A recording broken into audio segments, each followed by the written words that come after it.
Hey, welcome back once again to Jack's Tech Corner. This episode is sponsored by Green Screen Wizard. If you'd like to purchase Green Screen Wizard, please go to my website, jackstechcorner.com, and click on the graphic on the left. Once again, Green Screen Wizard for all of your green screening, photography, and video needs. Yeah, hey, welcome back once again to Jack's Tech Corner. This is a photography weekly. And we're getting back into Photography Weekly a little bit slow, so I wanted to record an episode instead of us having to worry about doing this live and trying to do everything that's hyped around the live. I want to go ahead and do a recorded show just to gradually get back into it and open the show back up. So let's go ahead and get started this week in Photography Weekly, and I'll tell you a little bit more about what we're going to be doing today. So let's go ahead and get started with episode recorded, because I don't want to give it an episode number, but we'll go ahead and get started now, and I'll talk to you here in just a minute.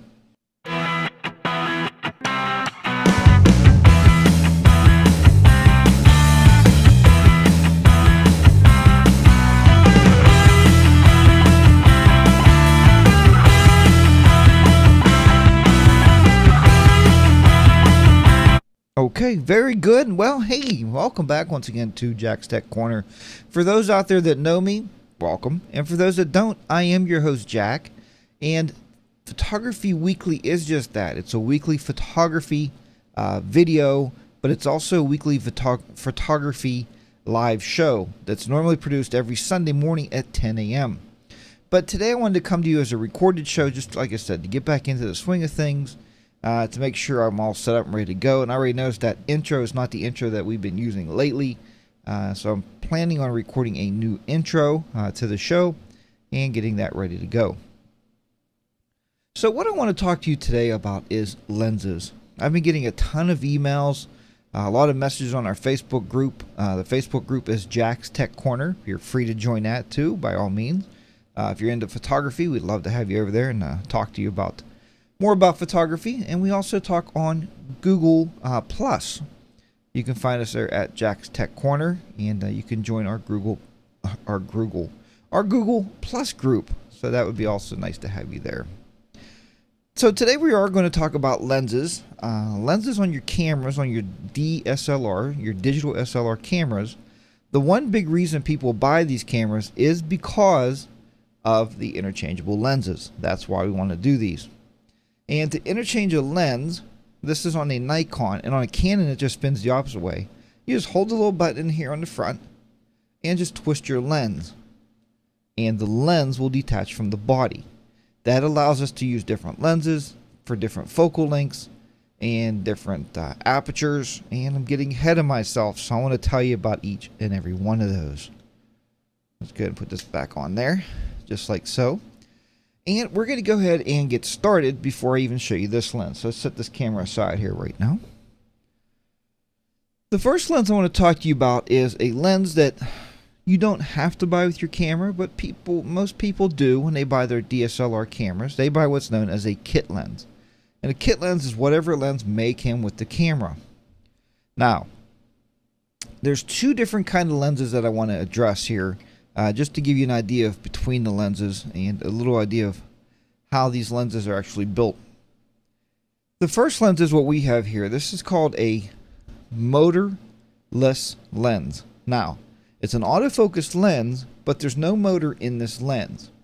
The motor itself for these lenses are in the body of the camera. Now, why is that important to you? Two reasons. One, the body of the camera, such as the let's say with the D70, the D80, now these are Nikons, the D90, now the D7000, these cameras all have the motor inside the camera. And the motor is the autofocus motor that adjusts these lenses. Not that way, but this way, the focus rings. Now, that's pretty important, because you can buy a cheaper camera. You can buy the cameras, the D5100s, the D2600s, and the Canons. Some of the Canon cameras that are the cheaper models. Now, if you get a cheaper model camera, the motor has to be in the lens. And we're going to talk about the price differences here when I show you these lenses, just to give you a comparison idea why it's better off to spend the money up front and buy the camera up front.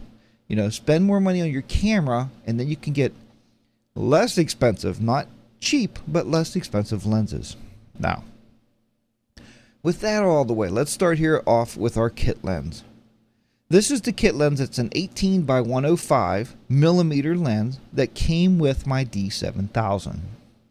Now, this is a f-stop, right? An aperture or an f-stop of 3.5 to 5.6. Why is that important? Well, what's important about that is, first of all, 18 to 105. What does that mean? That means that we can turn the lens. You can see there it's a variable lens, right? Because it goes from 18 millimeters, which is a wide angle or wider angle, and it goes to a 105, which is a shallow depth of field or a zoom, so you can reach out and touch someone, right? Reach out and get their picture. But what this means at 3.5 to 5.6, why that is important is this. When we're at 18 millimeters, this is shooting at a 3.5 f-stop. Now, why is that important? Anything below a 4 is pretty good for low light. Not perfect, but pretty good, and we'll get into low light in just a minute. But as you vary this lens and turn it out, when you get to that 105 mark, this lens now becomes a 5.6 f-stop, or the aperture of 5.6. And you're like, Jack, what in the world does that mean, and where are you going with this? We start to require more and more light as this lens is getting longer and longer and longer. It's interesting because people want to sit in the stands of a football game and zoom that lens out, and when you do, all you're doing is saying, I know it's nighttime out here, say for a Friday night football game for your high school. I know that it's dark out here, but I'm going to zoom this out where this lens is even needed more light, and there's no more light out there. You'd be better off to keep it in at 18 and move your feet up to the fence, and you're going to get better pictures. Now, the other thing I wanted to mention with this lens, as with all lenses, on the side of it here, you can see there's an A and an M. It's automatic or manual. So if you put this in manual focus, now you can use the focus ring on your lens, and you can focus it yourself. Now, people say, Jack, when you're shooting weddings, do you do manual focus? No. You know what? The camera is better at focusing, and it knows where the focal points are better than I do. We buy these cameras with these, anywhere from 16 to 60 focal points. Why trust yourself? These cameras are built to find that focus and to focus on that subject. So I leave my cameras and my lenses in automatic mode. The other thing this particular lens has on it, if you can see it here, I'm just looking on my side here so I can see what you're trying to see here. It's right here. It's known as the VR. And you can either turn the VR on or off. That is a vibration resistant. And if you're shooting Canon, yours is called an IS, or image stabilization. It's okay when you're hand holding these lenses. If you have it all the way zoomed out, you can turn that on, and it's supposed to make it so you don't get that vibration mode or something in it. It's supposed to make your picture sharper in the end. But you know what? If I really, really am worried about it, and if the light's getting to be a little less outside than perfect conditions, and I have to zoom this out, then I'm using a tripod anyway, and I don't really need that on there. Nice to have in case you do need it. Not actually as important as a lot of people may think. So that is this particular lens.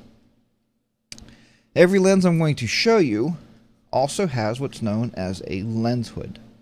Now, some people call this a sun flare hood or something to do with solar flare hood. It's called a lens hood, and what it's for, it goes on your lens like this. If you ever use one of these, but that's what they're for. Is it important to have it? Yeah, it is. Anytime you're taking a picture and you see little lights, little spots of light on your picture, try putting your lens hood on. Some guys shoot with this all the time. I barely ever use it. I was only caught once with getting a lot of sunspots into my pictures. But it's also just as readily important if you're using flash. You can use this because the flash can actually hit the side of your lens and cause actually light or flares too. It's called a lens flare. Not a sun flare or solar flare. It's called a lens flare. You can get that with any kind of light. Okay, so that's the kit lens. Let's move on. Now from the kit lens, I moved up a little bit. I thought, you know, our kids are playing basketball, and I wanted to shoot pictures inside of a gymnasium. If you've ever done that before. This lens, not too good because everything starts to get blurry when they're moving around because of the aperture on here being 3.5 to 5.6. It's not really made to work in low light situations unless you have a flash. But if you're doing a basketball game in a gymnasium, it's not really polite to flash in a player's eyes because you could make him miss a basket, right? So I picked up this lens. This lens is a 50 millimeter, and this is a f1.8. Okay, Jack, so what does that mean? Who cares?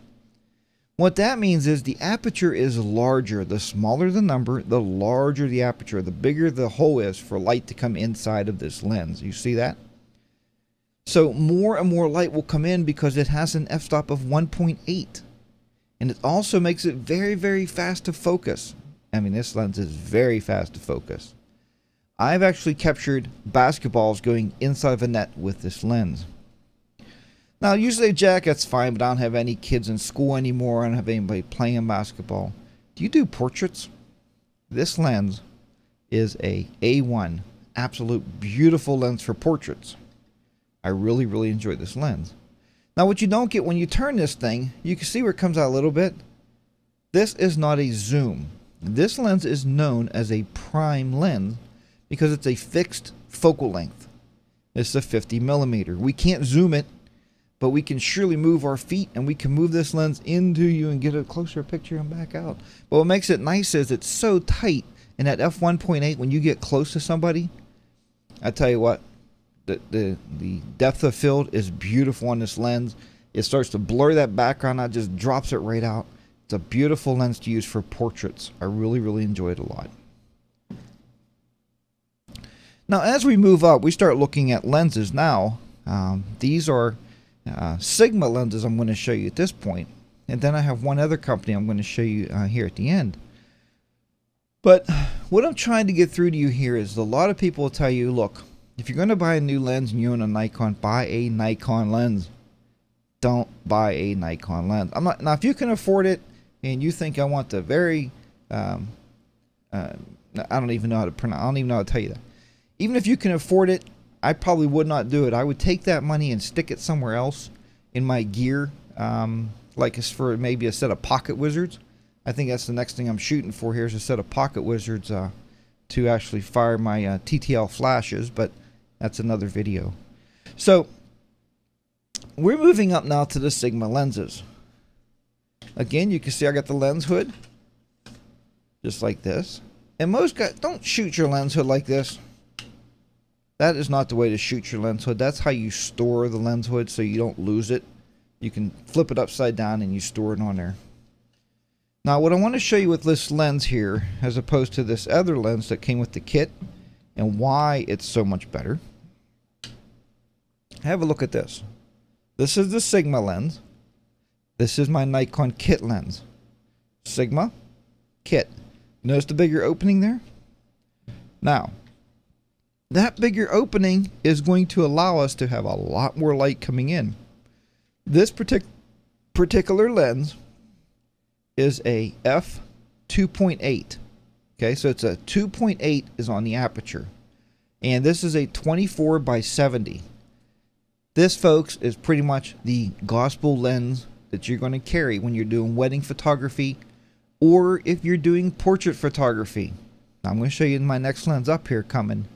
It's also used for portraits, but this is one of the crown jewels. That's why I bought this, is mainly to do weddings, and I use this really a lot for portraits, so I really like this lens. So what does that mean? f2.8 at 24 by 70.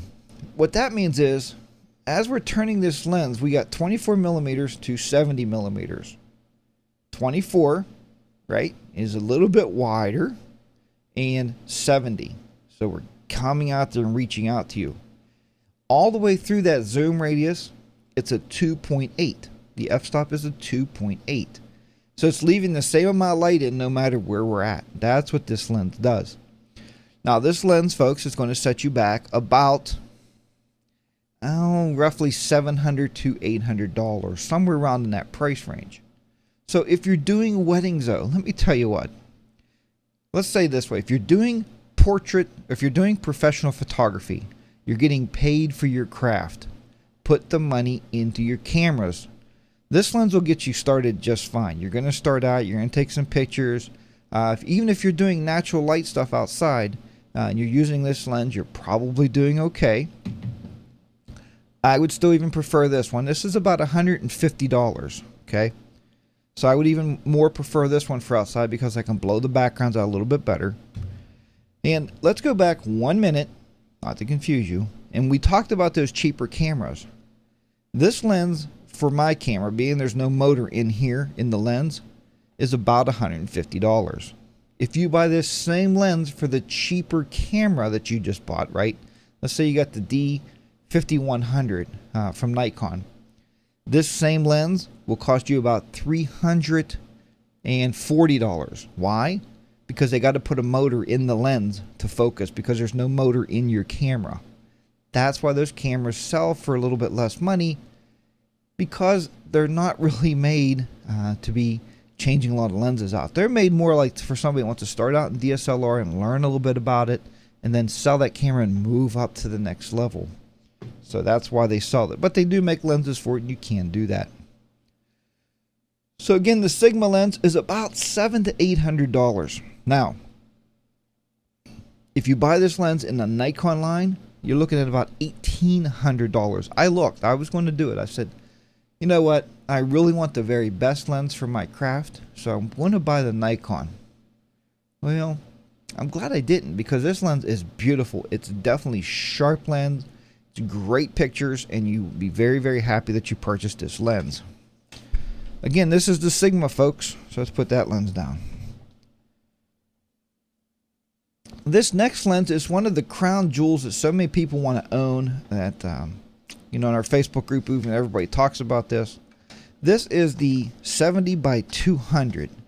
And these lenses too, just to point out there to you, I'm a Nikon shooter, but they do make these bases here, the actual adapters. They go on both, so you can buy this lens for Nikon or Canon. So don't, if you're a Canon shooter, don't say, "Oh, I'm out of the loop here."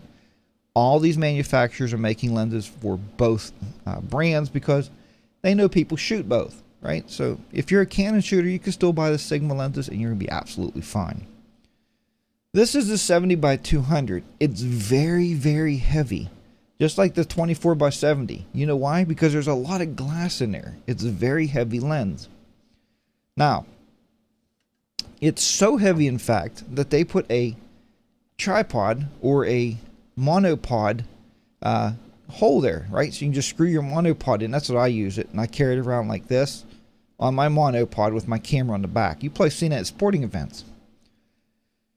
Now, this is a very, very good. This actually gets removed too. You can remove this because this is actually steel. It's very heavy. So here's your lens. Still pretty heavy, but you can handhold that. I've done it. But this is also a f2.8, and this is a 70 by 200. So as you zoom, it is still. Hey, hold on a minute there. As you zoom out and in, you can see it does not move out and in. It just zooms back and forth. It's a 70 by 200, and it's an f2.8 all the way through that 70 by 200. Again, a beautiful, beautiful portrait lens. Works absolutely beautiful. I love it when I'm doing weddings. I love it when I'm shooting a bride and a groom outside. It's a really nice lens because I can hit that 200 mark and I could blow the background out where you would never see any of it. It's an absolutely beautiful lens. Now, this lens, of course, is going to set you back. This lens is approximately $1,000, and they just made a new one to replace it. with a VR, or a vibration resistant, as we talked about with this first lens here. And that is actually the vibration resistant lens now is about $1,300. Now, if you buy this same lens in the Nikon range or even the Canon range, I think you're looking probably upwards around $1,900 to $2,000. So again, Sigma's a very nice product. They make really great lenses. There's absolutely nothing wrong with them. So don't feel that I'm out there shooting a wedding with a Sigma, they think I'm less of a photographer. That's not true. Sigma's great glass. I've used it for years and years, and I've never had an issue with it. Now, that brings me up to the next company, Tokina. Now, this lens here, I did a lot of research on it on the internet and a lot of reading people's reviews, and I thought, you know, I really need a wide-angle lens because recently we went to the Grand Canyon. And I thought if I want to shoot the Grand Canyon, I want it to be a wide-angle lens, so I wanted to use a 12 by 24 millimeter. So I purchased a Tokina. If you can see this lens, how it's kind of, I think you can see that. It almost looks like it's bubbled, but it's not wide enough to be called a fisheye lens. A fisheye lens would be like a 10 millimeter lens or an 8 millimeter even. Get that wide fisheye. I don't like that fisheye look, but this wide angle is absolutely beautiful. The shots and the picture quality you can get from this thing is beautiful. You know, some of you folks probably seen it on my Facebook group. You can look at my 500 pics. I have pictures up there from this lens, as well on Google Plus. There's some shots that I put up there with this lens. And why did I pick Tokina? I picked Tokina basically because of price. This lens cost me about $400, I guess, roughly. And a lot of people don't like it because the way you adjust the autofocus, and then this is manual focus. If you pull it down, push the ring up, it's autofocus. Pull it down, it's manual. A lot of people don't like that. Really, I don't care because my lenses stay basically in autofocus 99% of the time anyway, so I don't care. I mean, but it's a great lens for $400. I looked at the Nikon lens and the Sigma lens, and you're probably looking at about $300 more for the Sigma, and probably about another $700, I guess, for the Nikon to get within that same range of 12 by 24. So there you have it. Another great lens. Now, folks, if you buy any lenses at all, I have to tell you one last thing. We're going to talk about one individual filter right now. I don't want to get into filters because that's going to be another video I want to talk to you about. But there is a filter on this lens. You probably can't even see it. You're like, what? There's a filter? What's that? If I unscrew this, there's very fine threads in the front of your lenses. They're on the inside. This is a UV, or an ultraviolet filter. And folks, I've had people on my Facebook group argue with me about these. Oh, it leaves a color cast, Jack. I don't want to use a UV filter in the house. If your filter leaves a color cast, throw it away and buy yourself a new filter. You bought a cheap one, and the glass might be colored a little bit or discolored because there's no color on a UV filter. It's glass. Now, these filters, you can find these on eBay. I've seen these as low as $4, but this is protecting this. So if you buy this thing, make sure it's a good quality filter, and you won't get that color cast. So that, you know, I'd say you spend anywhere from $14 to $27 on a filter. And once again, it's a UV. It's ultraviolet, and it's just basically a piece of glass, but it protects this. If you drop a filter at a wedding, or if you drop a lens at a wedding, you can unscrew this when it cracks and you can throw it away. You want to protect that because this is where the money's at in your lenses, as I'm sure you already realized just hearing what I told you I paid for mine.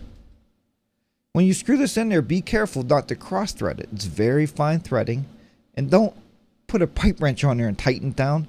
Just tighten it with your fingers, just like so you can just be able to grab it and take it off. That's it. It just sits right on, screws right in there.